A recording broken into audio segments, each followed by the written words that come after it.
হারিয়ে ফেলে সুখের চাবি, করছো তুমি সুখের দাবি। মনে রেখো, সুখ পাখিটা উড়ে গেলে আর কখনো ফেরে না ঘরে। কথা ঘুরিয়ে ফেললেই সব কথা চাপা পড়ে যায় না। কখনো এমন হয়েছে কি, রাতে একা একা শুয়ে নিজের জীবনের কথা ভেবে চোখে পানি চলে এসেছে? কাউকে প্রয়োজনের চেয়ে বেশি দাম দিতে নেই, দিলে সে তোমাকে সস্তা ভেবে বস্তায় পুরে ডাস্টবিনে ফেলে দেবে। একলা জীবন, একলা মরণ, তবু একলা কেন ভয়? এই পৃথিবী মুখোশ ঘেরা, কেউ তো কারো নয়। কি ভাবছেন লোকের উপকার করে খুব মহান হবেন? ভুল ভাবছেন। স্বার্থের দুনিয়ায় কাজ মিটে গেলেই সবাই আপনাকে ভুলে যাবে। মানুষের ক্ষতি করাটাও এক প্রকারের ঋণ, যেটা তুমি কারোর না কারোর হাত থেকে ফেরত পাবে অবশ্যই। মানুষ অন্যের দোষ দেখতে পেলে বিচারপতি হয়ে যায়, আবার নিজের দোষ ঢাকার জন্য উকিল হয়ে যায়। দুনিয়াতে খুব অল্প কিছু মানুষ আছে যারা আসলেই আলাদা। সারা জীবনেও তারা কারো আপন হতে পারে না। যে কোনো কাজের পরামর্শ অন্যের সাথে করলেও সিদ্ধান্ত নিজেরই নেওয়া উচিত। মানুষ শুধু যত্ন করে ভালোবাসতেই জানে না, যত্ন করে ঠকতেও জানে।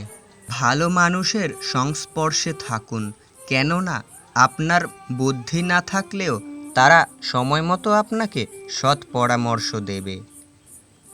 কেউ আমাকে একবার এড়িয়ে চললে আমি তাকে সারা জীবন এড়িয়ে চলি। এটা আমার অহংকার না, এটা আমার আত্মসম্মান। মুখের ওপর মানুষ কত কিছুই বলে দেয়, অথচ আমি জবাব দিতে গেলে ভাবি, থাক, মানুষটা কষ্ট পাবে। যদি খারাপ চিন্তাধারা মানুষের সাথে প্রতিদিন মেলা হয়, তাহলে ভালো মনের মানুষও আস্তে আস্তে খারাপ চিন্তাধারার মানুষে পরিণত হবে। মানুষ শরীরে আঘাত পেলে যত না কষ্ট পায়, তার চেয়ে বেশি কষ্ট পায় মনে আঘাত পেলে। মন পরিষ্কার রাখুন, কারণ শেষ হিসাবটা অর্থের নয়, কর্মের হবে। চিরকাল নরম থাকতে নেই, কখনো কখনো শক্ত লোহার মতো হতে হয়, না হলে সবাই নরম মাটি ভেবে পা দিয়ে পিষে চলে যাবে। ক্ষমা বারবার করা যায়, কিন্তু বিশ্বাস বারবার করা যায় না।